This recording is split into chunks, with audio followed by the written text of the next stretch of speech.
Bear down. The Chicago Bears are watching a massive defensive shift reshape the NFC landscape, and it creates a direct path for a rival to dominate. Fans everywhere are asking how this elite talent slipped through the cracks while our pass rush remains a gaping hole in the roster. Whether you are watching from Chicago or deep in the heart of our fan base across the country, shouts out to our loyal supporters in every city. This development is not just a headline, it is a direct blow to our Super Bowl aspirations. Why did the front office stay silent while a game changer moved elsewhere? We are diving into the harsh reality of this missed opportunity, so subscribe now and join the conversation below. That decision revolves around the stunning news that superstar edge rusher Myles Garrett is heading to the Los Angeles Rams in a blockbuster trade that has sent shockwaves through the league. Reports from Adam Schefter, Tom Pelissero, and Ian Rapoport confirm the Rams are parting with Jared Verse and a 2027 first-round pick, among other assets, to secure the defensive anchor. While Cleveland Browns GM Andrew Berry has been coy during press conferences, the reality is clear. A defensive titan has moved to a team that already has our number. For the Bears, this is a bitter pill to swallow because the pass rush has been the most glaring weakness on the roster all offseason. We needed a force like Myles Garrett to elevate this unit, yet we sat on the sidelines while a direct competitor in the NFC went all in. Seeing a talent of his caliber acquired by a team that knocked us out of the playoffs last season feels like a tactical surrender. We are essentially watching a championship contending blueprint being executed right in front of us by an organization that clearly prioritizes immediate dominance. This trade does more than just fill a roster spot for Los Angeles. It sets a standard that we are currently failing to meet. As we analyze the compensation, it becomes obvious that the price, while high, was a gamble that could have fundamentally altered the trajectory of our 2026 campaign. Instead of being the team that dictates the terms of the division, we are forced to react to the moves of others who are aggressively chasing a title. The frustration among the faithful is palpable, and for good reason, as Myles Garrett represents the exact type of disruptive playmaker our defense has lacked for far too long. We finished last season tied for the 7th fewest sacks in the entire NFL.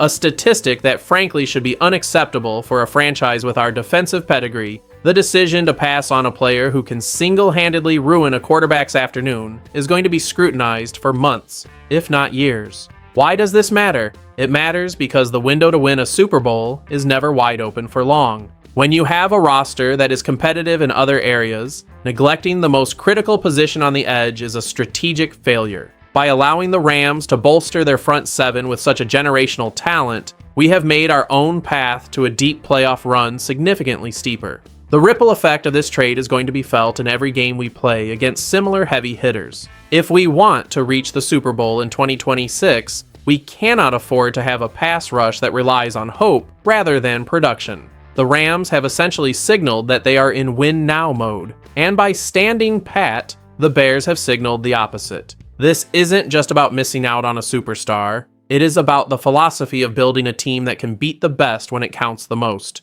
We are effectively choosing to trust unproven assets, while the rest of the conference arms itself for a brutal fight to the finish in January. The internal debate regarding our current defensive depth has reached a breaking point, especially when you look at the names we are expected to rely on for production. We are heading into a crucial stretch with a rotation featuring Shamar Turner and Dayo Odeyingbo, both of whom are returning from significant injuries that hampered them throughout the previous year. To make matters worse, that duo combined for just 1 sack last season, which is a terrifying thought when you realize how much pressure is placed on the edge position. We also have Austin Booker, an unproven talent who has yet to prove he can handle the high-intensity demands of an every-down NFL role. Relying on such an inexperienced and compromised group to anchor our defense is a high-stakes gamble that could derail the entire season before it truly begins. While the Rams are celebrating the arrival of a perennial Pro Bowler, we are praying that our depth pieces can somehow exceed their past performances. The disparity in quality between those two approaches is staggering and highlights a major disconnect in how this team handles roster construction. Fans are rightfully questioning why the organization seems comfortable with such a thin margin for error on the defensive front. When you have the opportunity to acquire a game changer, you simply cannot pass it up in favor of mid-tier depth.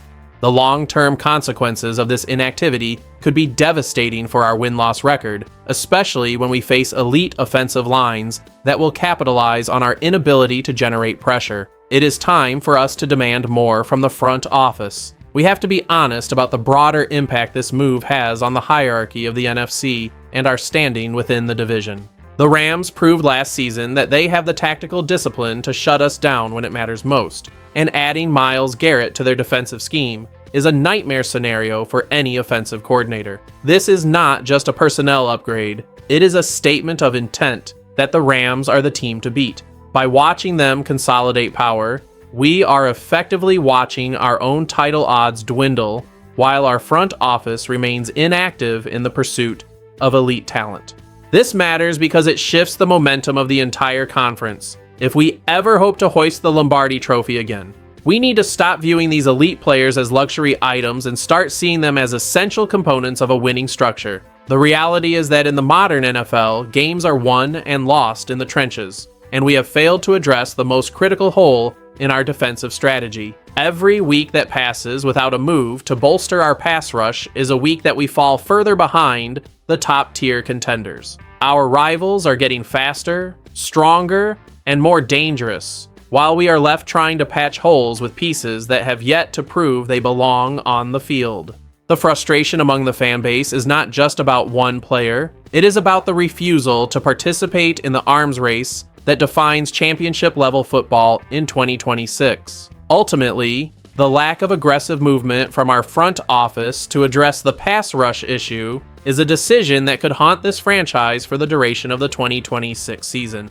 We have seen the blueprint for success laid out by other teams, and yet we continue to stick to a plan that has yielded disappointing results at the most crucial positions. Watching a superstar like Myles Garrett move to a team that already has a competitive edge over us is a wake-up call that we can no longer ignore. If we are truly committed to bringing another championship back to the city, we need to adopt a mindset of constant improvement and aggressive acquisition. The excuses about salary cap flexibility or waiting for the right moment ring hollow when your primary competition is already making the moves necessary to secure a ring. We are at a crossroads, and the decisions made in the coming weeks will determine whether we are genuine contenders or just another team looking for answers in the postseason. We want to know your thoughts on this situation, so let's hear it in the comments section below.